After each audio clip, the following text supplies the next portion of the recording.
Yung mga bills ko, including restaurant, hindi pa raw nase-settle ng BD. So, can you send somebody to settle it?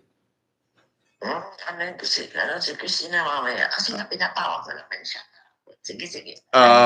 Tumawag sa akin ng Sheraton, sabi niya, yung mga sekretary mo hindi pa nabayaran yung bill mo.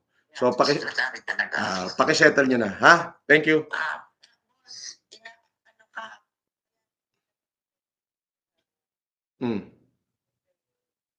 Pinatawag ka naman siya kahapon. Oh, anyway, settle niyo na 'yon, and pero settle niyo na lahat. Pa-settle. Sige. Tapos pa-settle mo na 'yan. Okay, thank you. Okay, bye-bye. Mwah.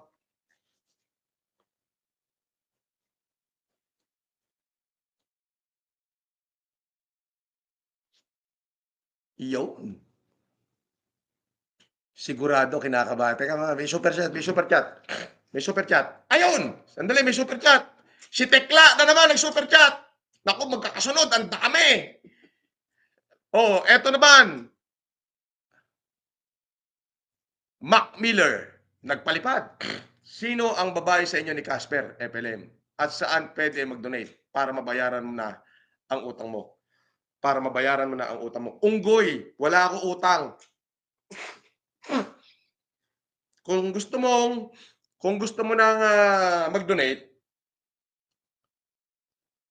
hanapin mo yung kapitbahay mong mahihirap. Okay? Bumili ka ng bigas nila, bumili ka ng damit, yan, may magagawa ka mabuti. Oo, may magagawa ka mabuti. Ngayon, sasabihin mo saan ka pwede mag-donate para mabayaran ko utang ko, tarantado, wala akong pagkakautang. Marami pa nga ako sobrang pera eh. Hindi pa nagagalaw. May mga plaisdaan pa ako, may mga lupain pa ako, maisan, palayan. May mga negosyo pa ako. Ikaw, ano meron ka? Huwag ka nang hindot sa susunod Anyway, salamat sa $5.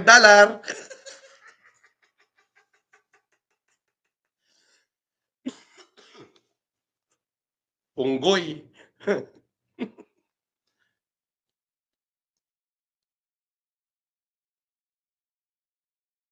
Sabi ni Kaloyodon, Apulakay FLM, ano meaning ng 544? Agbyag ti Ilocano. Okay. 544, ano to noong 2020, I asked the Fred Perry, because I have a dream. What is my dream? I have dream of two numbers. It is a 258 and 544. Do you know what's the meaning of 258? Okay. And 544. When you try to find it out, they are both angel, a very powerful angel. So, ito yung nagmatch sa akin, Angel 544. 544. Yun. Doon pa sa inyo, Asper? Boss. Sa lock-up ka ba? Na BGMP ka ba? Oo naman, boss. Nauso sa inyo yung senyasan? Oo, boss. Marunong ka? Medyo unti lang. Sa mga pang-ano lang kasi yung boss, gobernador. Puta na, uso sabi senyasan, biruin mo.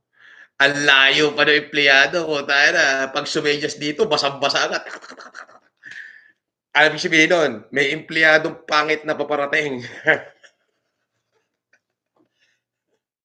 Angel 544 po yan. Sabi ni Mark Cora, Boss FLM, nasa ng patunay na nagkaso ka? Puro ka lang salita, sabi ni Ogag. Tanga! Hindi bobo utak ko. Pag pinost ko rito, yun, pwede akong makasuhan doon. Oo. At tawag doon, mapipreempt yung kaso. Hindi naman ako bobong katulad mo. Oo. Yung utak kasi ni Ogag, yung utak niyan, utak abnoy, utak sinto, mongoloid. Tingnan mo yung utak niya, humahawa sa mukha niya, walang tamang pag-iisip. Oo, kaya patong-patong yung kasong aabutin niya. Oo, at inaabot na siya. Maghintay na lang siya, ilang oras na lang, eh, hindi naman araw, oras na lang yung hinihintay, darating na yung subpuwena niya. Ngayon 'pag pinost ko rito yun, maka-counter pa ako, sayang ang daming kaso nun, eh, 'di ba? Yun. 'Di naman ako bobo, oo. Secret at hindi ko sasabihin kung saan ko pinail. Oo, pero sa norte, puwedeng, ang Atinan, puwedeng Iskaya, puwedeng, La Union, puwedeng Ilocos Norte, puwedeng Cagayan, puwedeng Itabela, ang dami. Hindi ko ipo-push yun, why? Maka-counter mo pa ako, eh, hindi na kita bibigyan ng pagkakataong makapag-counter, OGAG, oo. Kaya nga dinelete ko na yung isang YouTube channel ko, eh, oh, 'di ba? Baka mayro'n akong nasabing offended, oo. Oh, 'di wala, oh, wala kang ebidensya, oh, pero ikaw, di mo na maide-delete 'yan. Na-record na lahat 'yan at araw-araw na ipo-post mo, naka-record na naman. Kada maghi-hearing tayo, may panibagong kaso akong isasampa. Hindi ko tatapusin ang away natin na 'to hanggang sa magpatiwakal ka na. Hmm, 'Yan ang pagkakamali mo. Oh, pagkakamali mo, binalahura mo yung isang FLM. Hmm. Ngayon 'pag nagsimula tayong mag-hearing, magsisisi ka na kung bakit naisip mo pang i-vlog ako. At lahat ng mga vlogger, yung mga bungo-bungo, magsasama-sama kayong lahat diyan. Uunahin lang kita, oo, kasi ikaw yung may pera. The rest naman yun walang pera lahat yun, eh, 'di ba? Uunahin na kita. Ikaw yung mayaman, eh, 'di ba mayabang ka, nagyayabang ka, ikaw mayaman, mga ganito, ganito. O sige, i-prepare mo yang kayamanan mo, marami kang ibe-bail, oo, 200,000 isa nun. Eh, ang dami nun. Dapat kumuha ka ng lawyer, sarili mong lawyer at pinabilang mo kung gaano karami ba yung kasong puwede sa'yo, gano'n. Ang pinuno, horror stories, super sticker, I love. Oh, kita mo?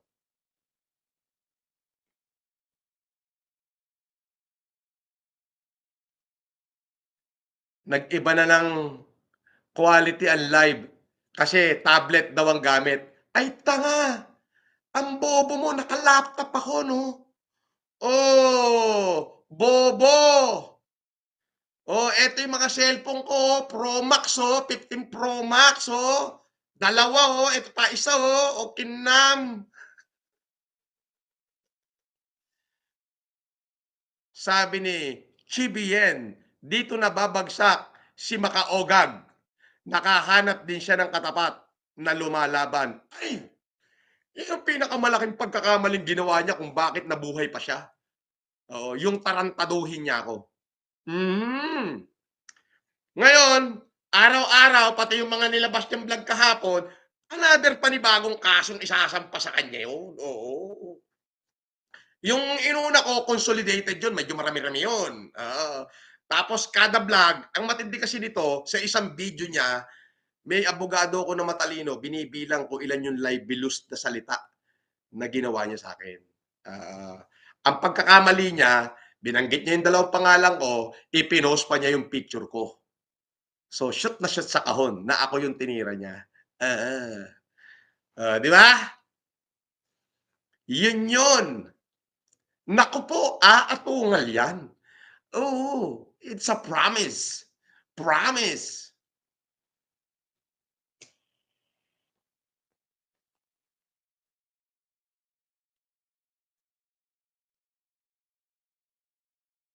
'Di ba? Sarap. Hmm. Boss FLM, wala daw 200K ang bail per count sa libel. Tanga mo, mas matalino ka at matalino ka pa sa prosecutor? Anong walang 200K? Bugok, ay di tignan mo 'pag nag-bail siya, 200,000 ang isang count. Mm, 'yan, yun. Oo. Dapat nga pahihirapan ko, eh. Oo, dapat nga ano, eh, kung saan ko napanood na sinisira niya ako, doon ko siya puwedeng kasuhan, eh. Tatantarin ko sana siya sa buong Pilipinas, eh. Pero sabi ng prosecutor tsaka ng mga abogado ko, hindi. Tinanggal na 'yang bagong rules na 'yan. Dapat 'pag magfa-file ka, domicile, kung saan yung domain mo, ayun. So, do'n sa probinsya, yari ka. 'Pag public officer ka, pagka government employee ka, kung saan yung opisina mo, nag-oopisina, doon ka puwede mag-file. Pero 'pag private citizen ka, kailangan yung residence mo, domicile. Ayun. 'Di ba? Wala daw 200K ang ano, bail. Tanga mo daw. Mas tanga ka, bobo, nag-aral ka ba? Di magtanong ka sa abogado. Ngayon pagka sinabi ng abogadong 200K nga ang bail ng, cyber libel, aba'y sampal-sampalin mo na yung mukha mo. Tapos igudgod mo yung mukha mo sa aspalto, tanga. Bawal ka rito. Oh, sabi ni Ike 18777. Good morning, idol. Watching from Japan. Idol, tanong lang, kung totoong trilyonaryo ka, bakit, ano, di mo nagawang mapabura yung peklat mo? Ay, tanga, bobo, identity ko yan eh. Bakit ko ipapabura? Ang bobo mo rin, di ba, Ike? Bobo ka rin minuminuto, di ba? Sabi ni J. De Leon, pa-shoutout idol from Tokyo, Japan. Oh, di ba? Bawal na rito yung mga fake account, tinatanggal ko na. Kasi ano na 'to, eh, monetize na yung channel ko, eh. Hindi ko na kayo kailangan. Sabi ni Ice Tubig TV, "Good morning boss, subscribe ka din sa'kin, laro na lang tayo ng ano, ng Warzone." Puwede naman.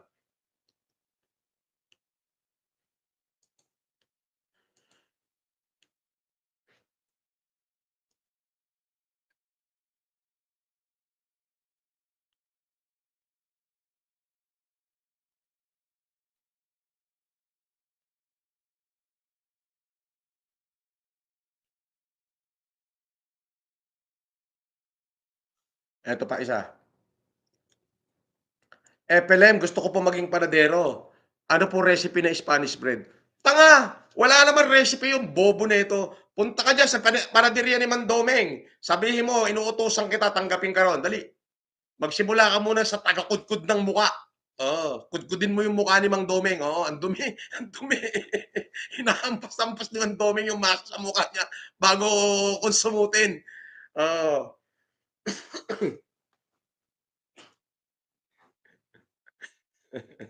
Ang sarap makipag-utuan dito, oo. Sabi ni Cheese, 1233, Bossing FLM, pa-shoutout, dito ako. OFW North Korea. North Korea?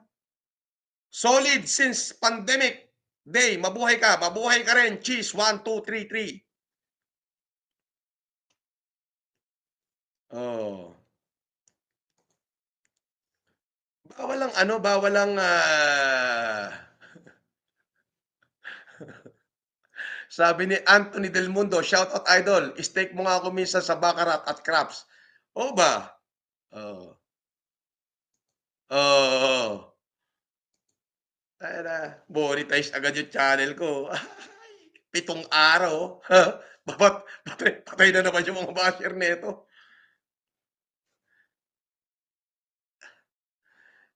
FLM, bakit mo ako minura, pinakain mo ba ako? Oo, nung pandemic, tanga, 3 sakong bigas binigay ko sa'yo, 'di ba ikaw lang? Binuhat mo sa may Eastwood o Kingnam. Oo. Eh, kung tanungin kita, bakit kung pagmurahin mo ako diyan sa comment section, pinakain mo ba ako? Hindi pa, pero ikaw pinakain kita nung pandemic kahit kalabasa lang at bigas, tanga. Oh, sabi ni J.R. David, "Kamusta bembangan niyo ni Miss Abby Idol?" Wala, kaibigan ko 'yun. As in kaibigan ko, yung mga mabubuting tao. Alam mo, marami akong naging kaibigan sa kulungan. Marami din. The people who dare to challenge the power of the government and yet mas totoo sa tao sila. The moment na nag-commit sila sa'yo, yun na yun. So, ako na magsasabi, mas masarap maging kaibigan ng bilanggo, lalo na't nakakasama mo sa loob. Sila yung mga totoong tao.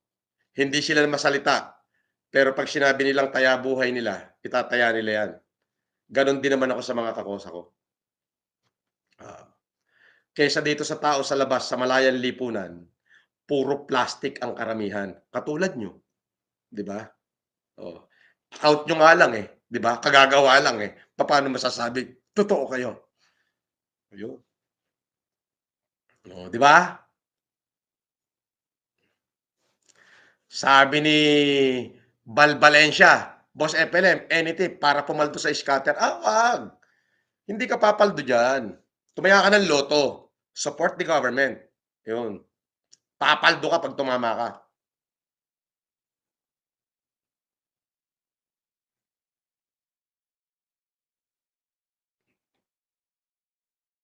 Hmm.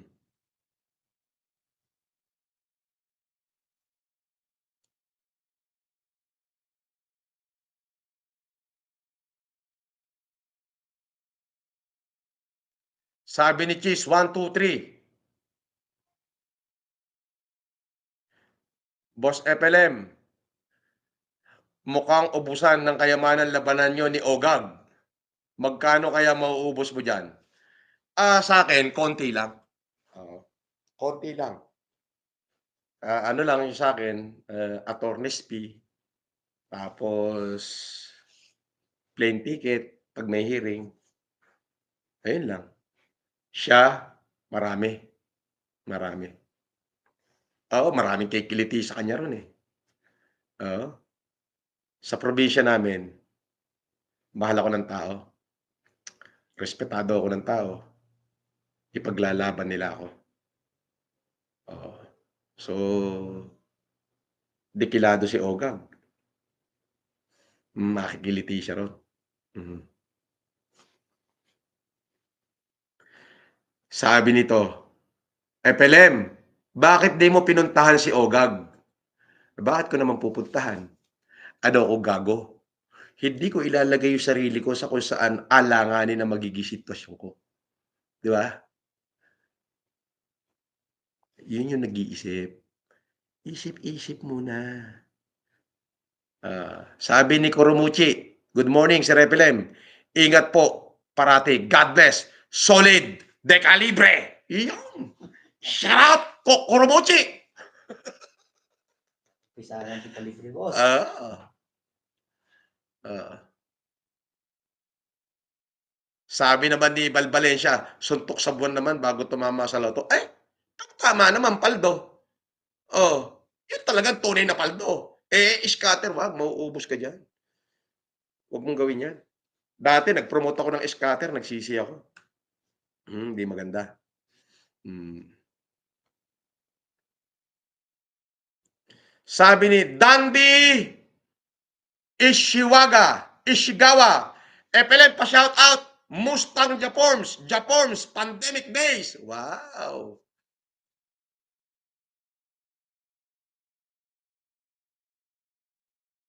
Sabi, "Boss, bakit tuwang-tuwa kayo ma-monetize?" Natural! Bakit ako hindi matutuwa?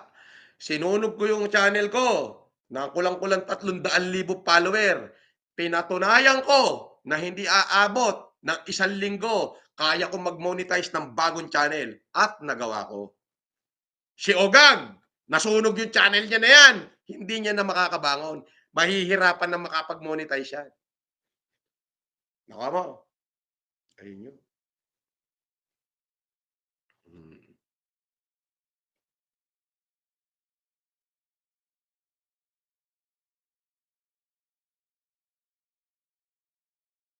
Sabi ni Jelly Garcia, tatakbo ka sa election boss, pag-iisipan ko.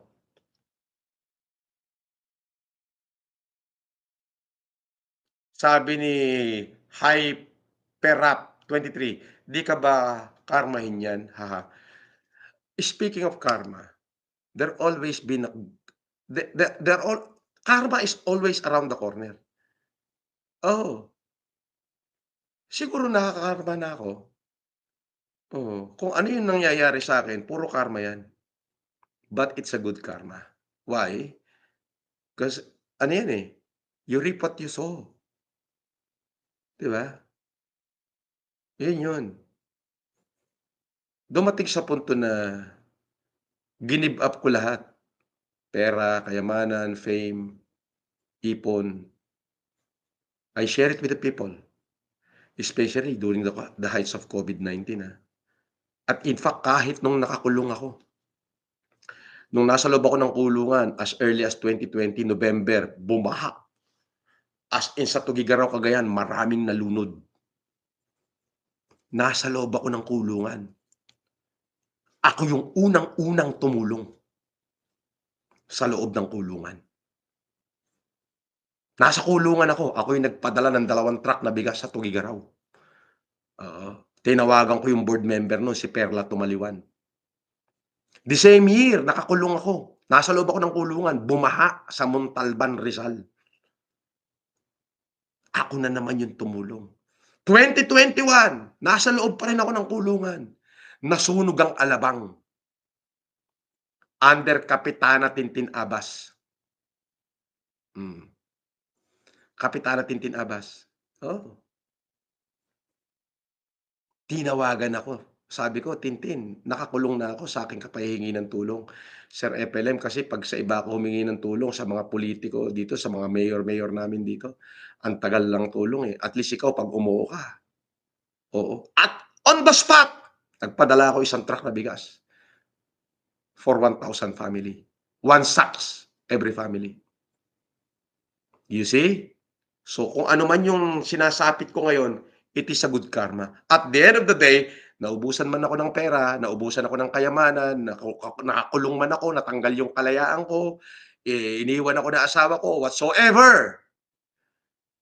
Pero yung Diyos, ibinalik sa akin sobrang laki. Hindi ako nag-worry sa paglaya ko, nagkaroon ako ng super gagaling na abogado, dumarating kusa yung ibabayad sa abogado, ibinigay yung kalayaan ko, minahal ako ng mga Pilipino, at mas maraming respeto ang dumating sa'kin. Oh, dito lang naman ako bad comment sa social media, pero tignan mo yung mga nagko-comment diyan, kagagawa lang ng account, 'di ba? So, walang bearing 'yan. Sa totoong buhay at pagkatao, pinagpapala ako ng Diyos dahil marunong akong magpala ng kapwa ko. 'Di ba? Bastos ang bunganga ko sa mga bastos na katulad ninyo. Mabuti rin ako sa mga mabubuting taong katulad din ninyo. Yun yun. 'Di ba? Oh. Oh, eto, katulad nito, fake account, bawal yan dito. Oh, gawa ka ng bago account. Yan. Cheese 1, 2, 3. 3. Boss Epelem, takbo ka sa'min, congressman, sa'min dito sa Taguig. Puro ka namang kalokohan, Cheese 1, 2, 3, 1, 2, 3, 2, 3. Okey na ako, masaya na ako sa buhay ko. Yun yun.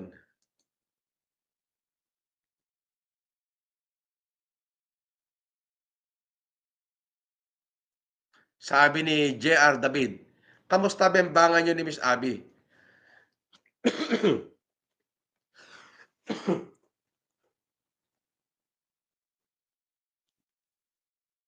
Si Abby Siwa, kaibigan ko 'yan, at saka yung kanyang nanay, si Tita Rina, okey? Ah, gano'n na usapan lang namin yun, biruan lang namin yun. But at the end of the day, uh, she is an educated woman. She's good, mabait. polite, and yet matapang. Pero I wish to keep that woman forever. So, okey na yung magkaibigan kami. At least, I can keep her for a lifetime, 'di ba? Kasi baka 'pag binembang ko pagsawaan ko, eh. So, hindi, hindi ko gagawin 'yun. Sabi ni Val Valencia 3568, "Boss FLM, kung may pagkakataon tatakbo ka po ba ulit na maging senador?" Hindi na siguro. Yung mga anak ko na lang. Pagtatapusin ko ng lawyer at, sila na lang ang magdadala ng pangalan ko, 'yun.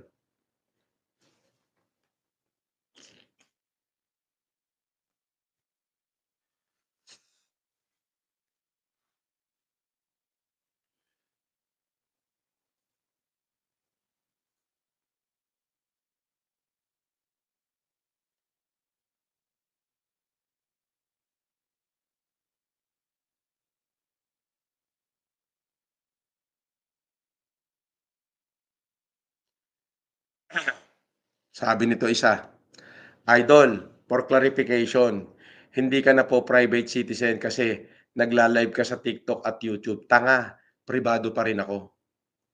'Yun. Hanap buhay ko lang 'to, oo. Puwede ko sabihing hanap buhay ko 'to, puwede ko sabihing katuwaan ko 'to, oo. So, at the end of the day, pribado pa rin ako. Una, bakit? Hindi naman ako current affair program. Hindi naman ako bumabatikos sa kahit anong mga batikos na programa, 'yun. Ah, tanungin mo rin yung abogado mo, mm, tonggak ka rin, oo. Alam mo, bago ako gumawa ng aksyon, pinag-aralan ng lahat ng mga abogado ko 'yan. Ah, "Boss, bakit nakulong pala si Abigail Siwan?" Silang dalawa ng mami niya, si Tita Rina, nung COVID, parang kung hindi ako nagkakamali, parang testing kit yata. Oo, tapos yung papel hindi pa nila hawak, pero 2 araw lang lumaya agad. At saka dismiss yung kaso nun. Oo, ganun lang yun. Siyempre mahigpit nun, eh. Ano nga lang nun, mag-violate ka lang sa enhanced community quarantine, kulong ka na, eh, 'di ba? Ayun. Idol, anong model ang Rolex mo? Day-date, day-date, day-date. Oyster Perpetual Superlative Chronometer officially certified day-date. Ayan, oh, original 'yan. Solid rose gold 'yan. Hmm, hmm, hmm. Nakita mo?